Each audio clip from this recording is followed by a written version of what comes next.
The video rights deals keep coming. Verizon is getting ready to put big money behind its GoTV service, and Amazon's Twitch TV is preparing to take on YouTube. It's September 29th, and this is Hacking TV. Hey, hack away. Hey. So I'm Saul Hansel, and that is Steve Rosenbaum. Hey, everybody. And we are getting ready to check in with the wonderful world of digital video. No huge news this week, but there's a steady drumbeat of dollars. Dollars going into rights and dollars going into marketing. So I have to start with something slightly off topic, but I just think you'll find it interesting. I just spent the day at Maker Faire in Queens, which is the world's largest gathering of hackers. Not yet video hackers, but hackers of 3D technology and, you know, all the stuff you'd expect, drones and all of that. And there was one surprise that I was really excited to share with you. What is that? A Netflix booth. And what is Netflix saying? Netflix has had a very hot and cold relationship with hackers. They made an API available with lots of stuff out, lots of movies, and then they yanked it back. So what are they saying to the hackers? They had a kind of a device that they were showing people that allowed you to turn your TV on and off, and it was really kind of entry level.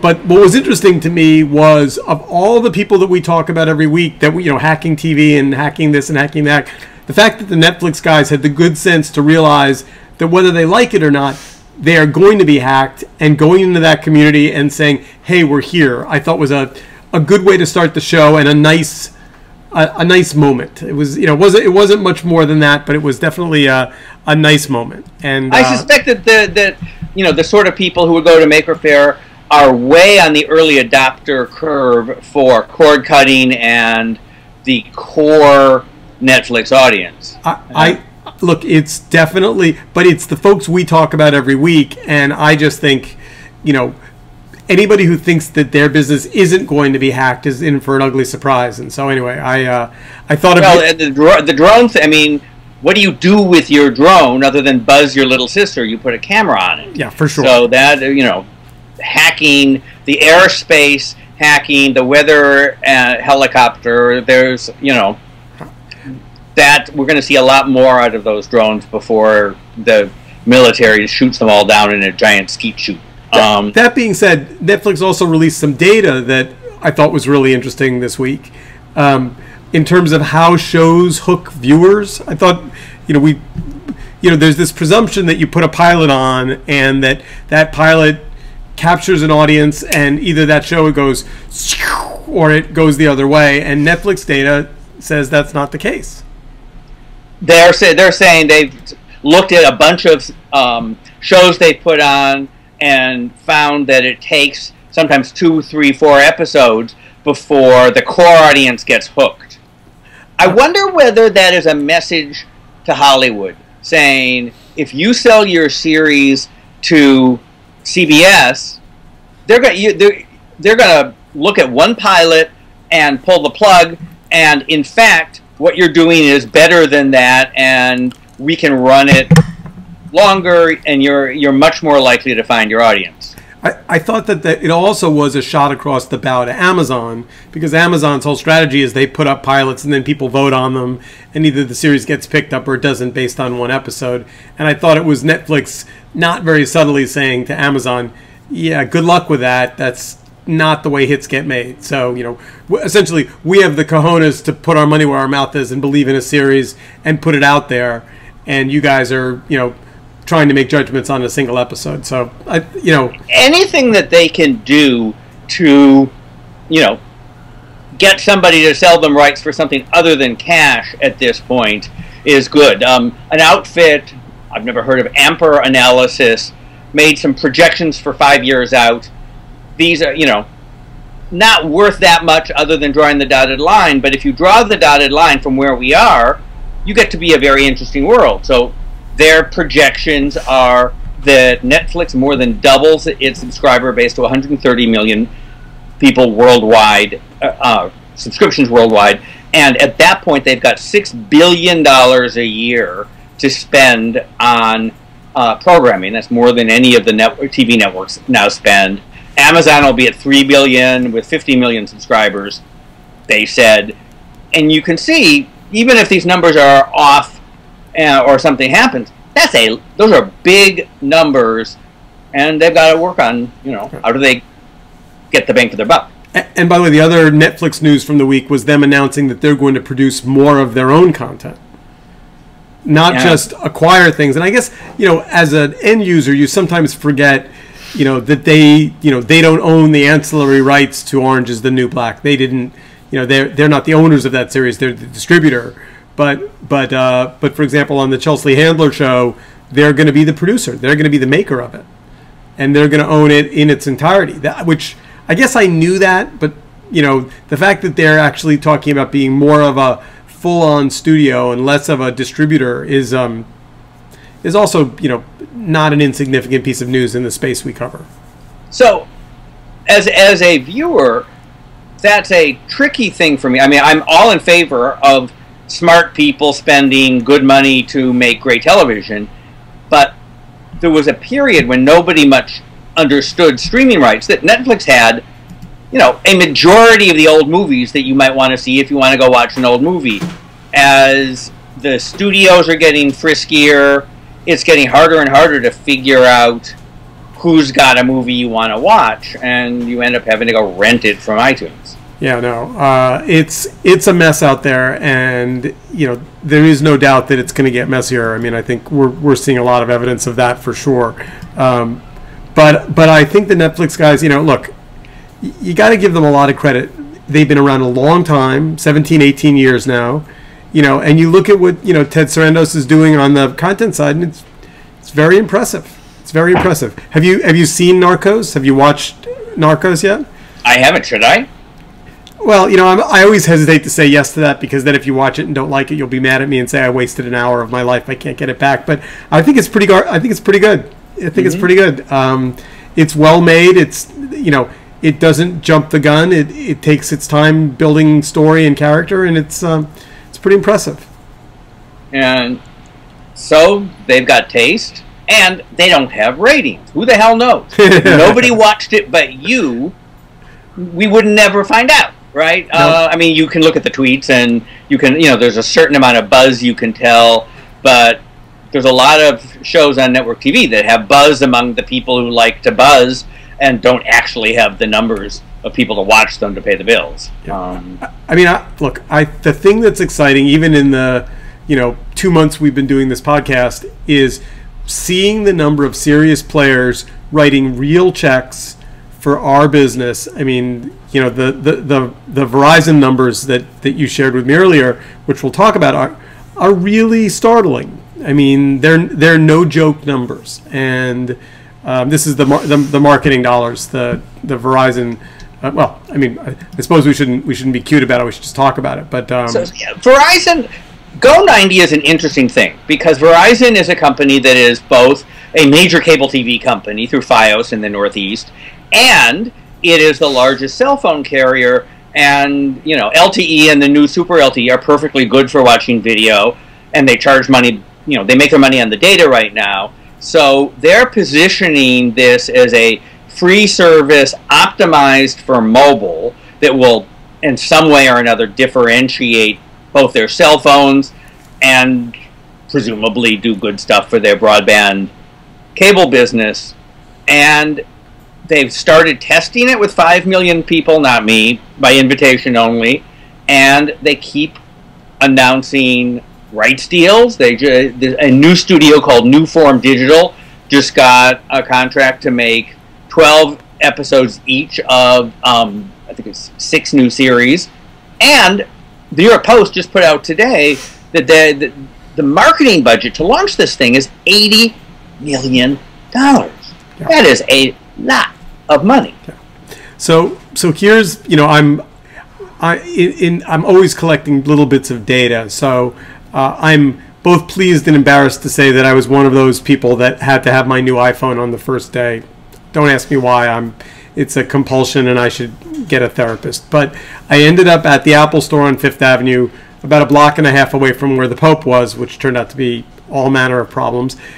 Ended up inside, got online, and when I finally got my guy to sell me my phone, we were talking about kind of what phone is selling. And he said a year ago, all of his coworkers had bought the 6. He said this year, all of his coworkers are getting the 6S Plus. All of them are getting the. And one presumes video is part of that story. I mean, as the phone in your pocket becomes more of a computer and you start using it as your primary consumption device and your primary communication device, the fact that it's, a phablet and kind of strangely large goes from being kind of awkward a year ago to being more what people expect today. And did you buy the Plus? I did not, but I felt regret. I felt regret. I did not buy the Plus.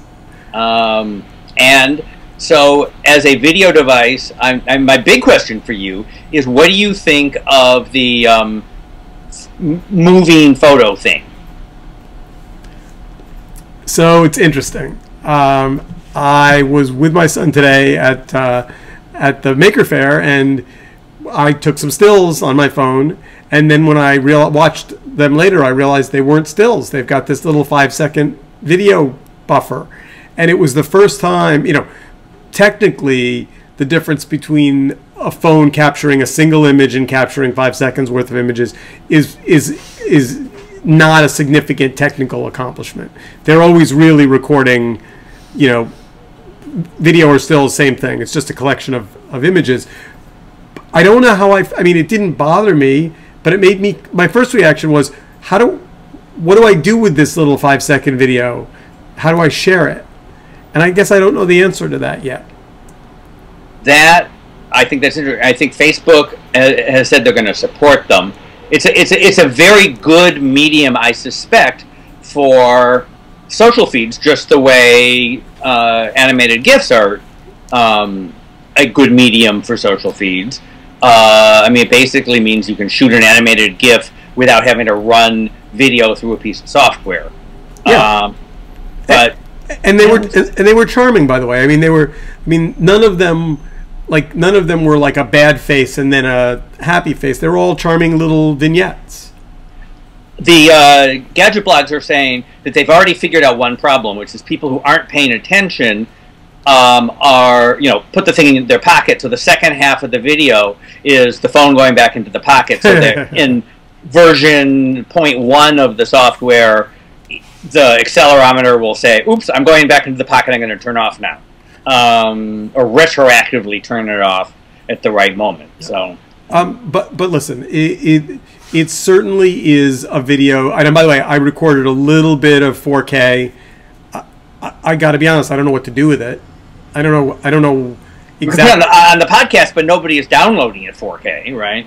Yeah, I mean, and I'm not entirely sure why they made it a 4K device, but except to sell more memory would be my guess. Because they can. Yeah, fair enough. And because, well, I know that, I don't know with video, I know that the megapixels on the camera mean that you can go zoom the thing in and crop it the way you want. But we'll see. Well, you'll tell us over the next couple of weeks, any other brilliant insights. One other, the number of people that were online at the Apple Store that wanted the rose gold phone was far and away the most in-demand phone. And when I finally asked the guy next to me why, because he was not going to, when he found out that he couldn't get his rose gold phone, he wasn't going to buy a phone. And I said, why? And he said, well, because I want people to know I have the new one. Okay. He wanted the new color. He wanted the new hip color. And even though, well, in the olden days, we would have said pink is for girls, but I guess not any, nothing is for anybody anymore. No, not pink. Rose gold. Please, get the marketing terminology right. You can call the pig rose gold pig all you want, but it's a pink pig. Indeed.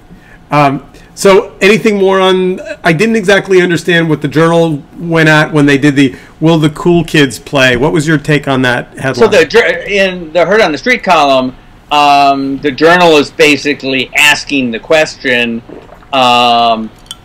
is Verizon service, which is sort of positioned as being lots of short things that are good for millennials. Can Verizon be hip enough to make that sort of thing work? I mean, here's my take. You know, what's the alternative if you're looking for a programmed for mobile channel for your phone?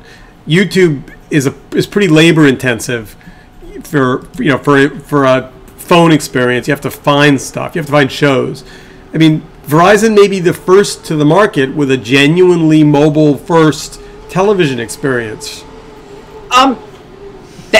It's a reasonable thought. I mean, you know, someone's going to go figure stuff out.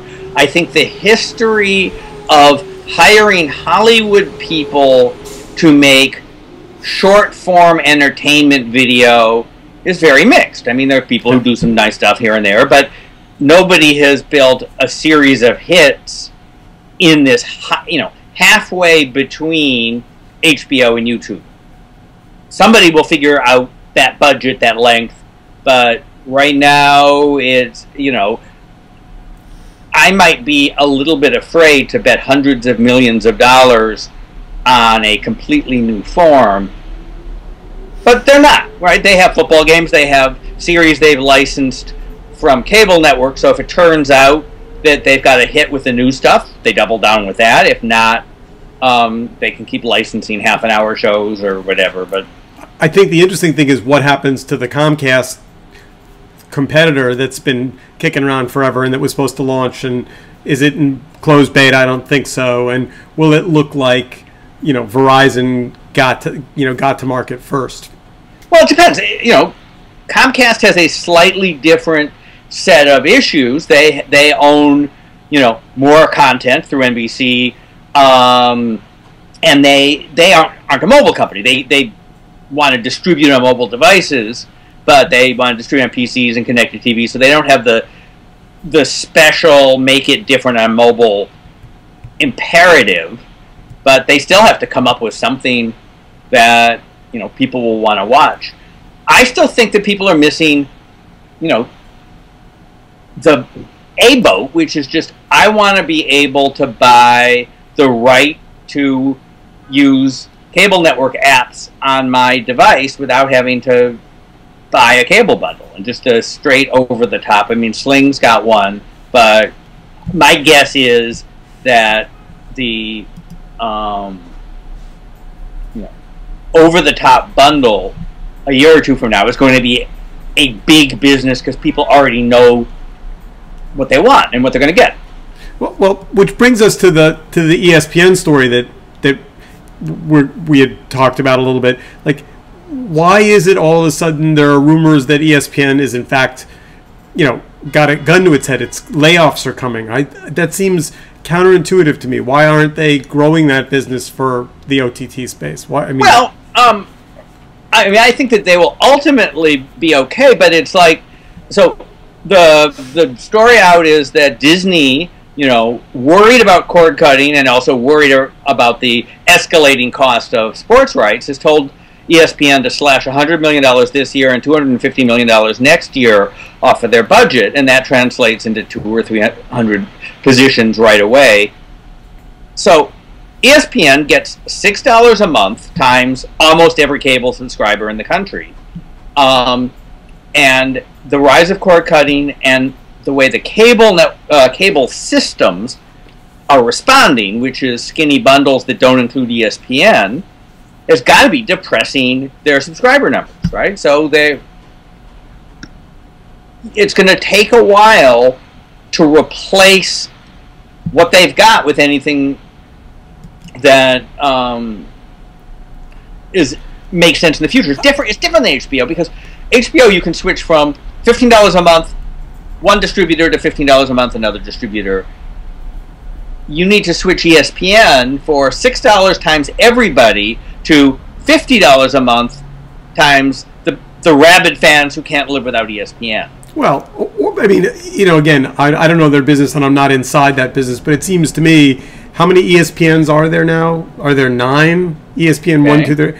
So, you know, it would seem to me that you could offer $6 to the rabid college basketball fan, $6 to the soccer fan / football, that you could carve it up into enough smaller but addressable audiences that you could get everybody. Like, I don't know. Meaning they have one product and everybody will buy $6 for something, or they divide it into a bunch of smaller products? I certainly do something. And by the way, the other piece of the sports business element that's interesting is, hearing that the former CEO of Microsoft, Steve Ballmer, who now owns a team in Los Angeles, when he was offered $60 million in sports license fees, said, no, that's okay, I'm going to go over the top. I mean, that's maybe the bigger looming fear, is that the individual teams are going to say, we'd like to build our own Yes Network, thank you very much. Well, which the baseball certainly has been doing. They're really, I've often thought that ESPN should not exist, and it needs to sort of merge with the NFL, right? It is the sports leagues are entertainment companies, more analogous to studios than anything else. And just like Netflix wants to own the entire chain from production to distribution, why wouldn't the NBA and NFL want to do the same thing? Baseball already essentially is doing that through MLB Advanced Media. Yeah. So you pulled out of the big, noisy, amazing news stream that is the space we're in this story about the ITV launch. Why did that catch your eye, and why do you think that? So in some sense, there's nothing new. ITV, which already has a competitor to iPlayer, the BBC's very successful catch-up TV service, meaning you can go on and watch 7 days of their current shows, and they're going to replace it with a new service that combines catch-up TV, more on demand, and live streaming of their networks. And the quote that just jumped out at me was that 30% of their existing digital business is watching the live simulcast of their TV network. And that's a shocking number to me, because I would have assumed that if you can watch something on demand, why the hell do you want to wait and watch it at exactly 8 o'clock and not 8:05 and watch in a way you can't go to the bathroom? But that's the world that we're in, and so we're at a point where lots of people still like to watch TV when it's on. But do you think that's just old fogies that don't multitask, or do you think it's people like the Twitter feed, the community, the sense that your friends are all on at the same time? Is it a behavior that we're going to age out of, or do you think it's people like the live experience? That is a fabulous question. I would guess, but I don't know, that it's people. They may not be old fogies. They can't be too late adopter because they're already using a computer or something to watch TV on. But there are also people who are habituated around the way television has been in our lives for 50 years. The social experience, interesting question. Do you think, how many people are going to watch, start binge watching the next series or the next thing that comes out on Netflix at exactly the moment they turn it on because they want to watch it simultaneously? People will watch it that day sometimes or that weekend because they want to talk to their friends about it. But that minute, what do you think? Well, you don't hear the phrase second screen as much as you used to. There was a period of time when everyone assumed that you'd be watching TV live and then you'd have your iPad in your lap and you'd be having some second screen chat experience. And that has, maybe it's just floated away in my world, but I don't hear that nearly as much. Well, I think it's not so much that that's not a real behavior, it's that you're not using special services. You're using Facebook and Twitter for that. And so there isn't a separate business in second screen TV services because you already, you use the services you already know to use. I think some things are binged and some things are watched in near real time, although I have to say I don't know if I watch anything in real time, to be honest. The only thing I've watched in real time in ages was the Republican debate. Fair enough. Yeah, guilty as charged. Right, and there's but there's a handful of things you have to watch live because that's what they are. But anything scripted that's in videotape. You know what else I watched live? I watched this week. I watched the Pope. Okay. I loved seeing that live camera of him landing at the airport and then him going up Fifth Avenue, and then there was something about that communal sense that this was happening in real time that I did like watching live. I'm very happy to see somebody edit a 2-minute package of here's the helicopter, here's the Fifth Avenue. But I get it, sometimes you want to be part of it. Sometimes, so the interesting thing, so I found that ITV thing about moving from on-demand to live, the thing you threw into the pot today was something from Twitch, owned by Amazon now, which has been a live-only service, which is getting to the on-demand business. They're going to allow uploads. So watching the Amazon YouTube battle take place with Twitch as kind of the first skirmish in what is going to be a larger war is fascinating. And, I know people at YouTube were really, really, really pissed off that they didn't buy Twitch. I mean, it wasn't just oh, well, we made a bid and we didn't get it. I mean, that loss for them, they took very personally. And so, Amazon is now adding every feature that it can, because YouTube is now going after the gamer community, to try and lure Twitch users back to YouTube. It's very clear to me that Amazon wants to make sure that that they have feature parity there, and I think upload is just the next chapter there. That it will be interesting to see, and then does Amazon really want to get into all the other kinds of user gen hosting, etc.? That's that's not been where their heart has been up to this point. I can answer that question. Yes. The reason they don't want to be in that business is for the same reason that YouTube doesn't want to be in that business. It doesn't make any money. Okay. I think if YouTube could moonwalk out of the free upload, everybody's family videos and business videos and stuff that isn't core to their business, I think they would moonwalk out of that business tomorrow, because it's not a business. It's an expensive ancillary to what their core business is. And I think Amazon gets to have the luxury of coming in and cherry picking things like gamers off the top that work for them. It's going to be interesting. I'm thinking about where our discussion about short form stuff. We have not seen Netflix, which has an app for every mobile device on the planet, or Amazon really put any money into this short form content idea, and they certainly could. So it's an interesting question. Why does Verizon think that it knows that people want 15-minute series on their phones when the people who've been spending these billions of dollars think that even if you're watching on your phone, you're watching on your couch at home and you want half an hour and an hour? We are officially out of time. Another half hour has zoomed by. And this, by the way, I want to point this out. We should make a note. This is what we call a slow week.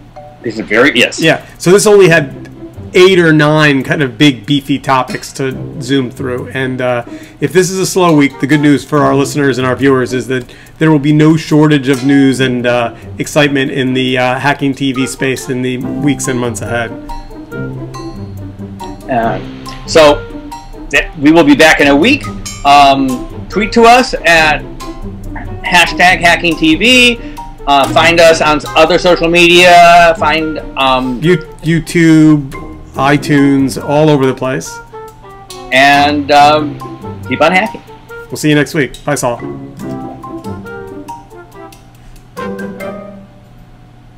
And we are done.